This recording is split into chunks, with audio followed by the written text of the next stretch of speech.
On Sunday, the 1st of May 1955, a silver Mercedes-Benz 300 SLR entered the Mille Miglia, a 1,000-mile road race from Brescia to Rome and back. Behind the wheel, English driver Stirling Moss. Beside him, his navigator, Dennis Jenkinson, a fearless duo who regularly reached speeds of over 170 miles per hour along the public road route. Driving a 3-litre Mercedes from Brescia, down the coast, across to Rome and north again, he went like the wind all the way.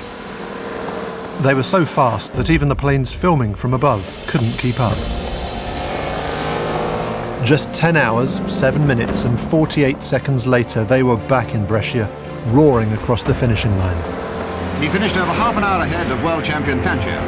The first Briton to win this race, Moss had scored a supreme triumph. This record-breaking time has never been beaten, and Stirling remains the only British driver to ever win this iconic race. I think my best race certainly was the Mille Miglia. I mean, the only guarantee we had was the finest car ever built. I mean, the 300 SLR is probably the greatest sports car ever built by anybody, any time. To drive for Mercedes was fantastic. But now, the time has come for a well-earned rest and pride of place back in the Mercedes-Benz Museum in Stuttgart, Germany. That is, after one last blast. Somewhere it's never driven before. Somewhere that's never echoed to the sound of its thunderous 3-litre straight-8 engine. Somewhere Sir Stirling loved and where he lived for more than 60 years.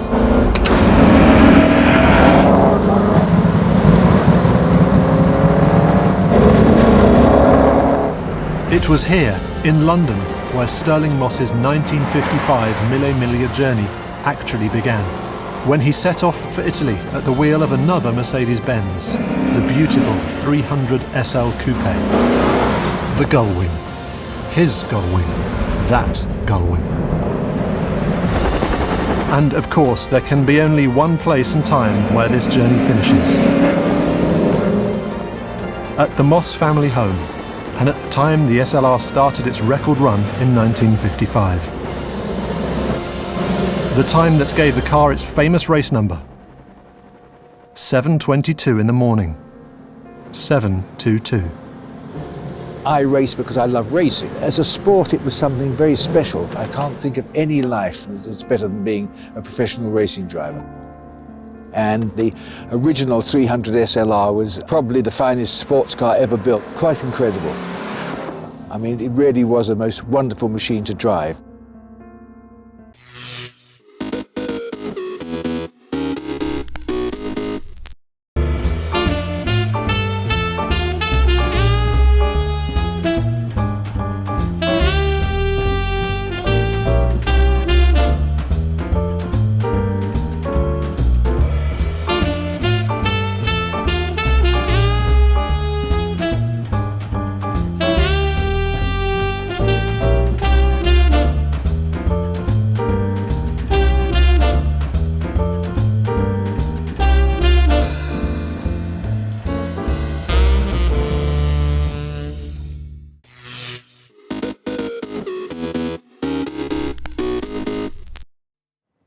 What does the Drakensberg mean to me? Well, in a word, it's widescreen. It's a cinematic landscape. It stretches from horizon to horizon. It's just huge.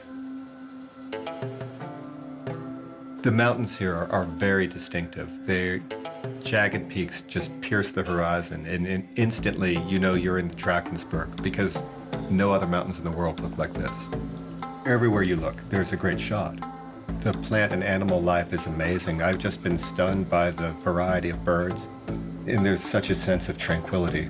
It's just beautiful. The landscape seems untouched, but you look and there's rock art everywhere. It really makes me feel connected to the people who have lived here thousands and thousands of years before. But I think it's those wide open skies of the Drakensberg that will stay with me.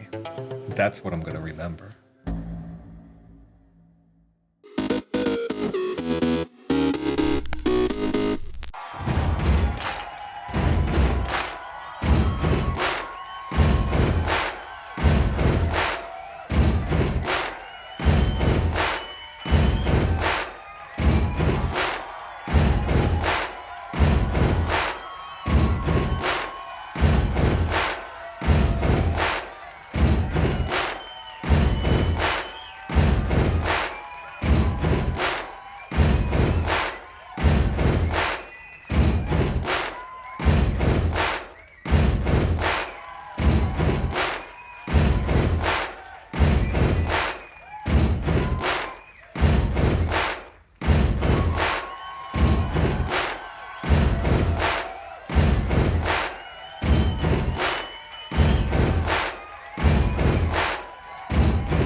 March 27, 1997. In Nashville, Dexter King, son of Martin Luther King Jr., meets with James Earl Ray in prison for assassinating the civil rights leader. I just want to ask you, for the record, did you kill my father? No, I didn't.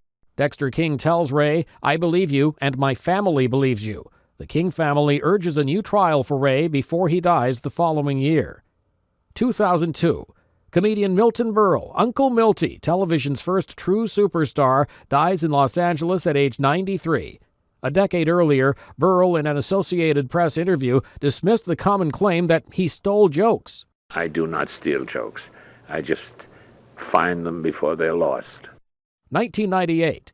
The FDA approves the drug Viagra, made by pharmaceutical company Pfizer to treat impotence in men. And 1963. Yeah, I'd like to see my work be considered mainstream, actually, without changing it any. And I'd like to see the mainstream catch up with me. Director and screenwriter Quentin Tarantino was born in Knoxville, Tennessee. Among his films, Pulp Fiction, Reservoir Dogs, and the Kill Bill movies. Today in History, March 27th. Mike Gracia, The Associated Press.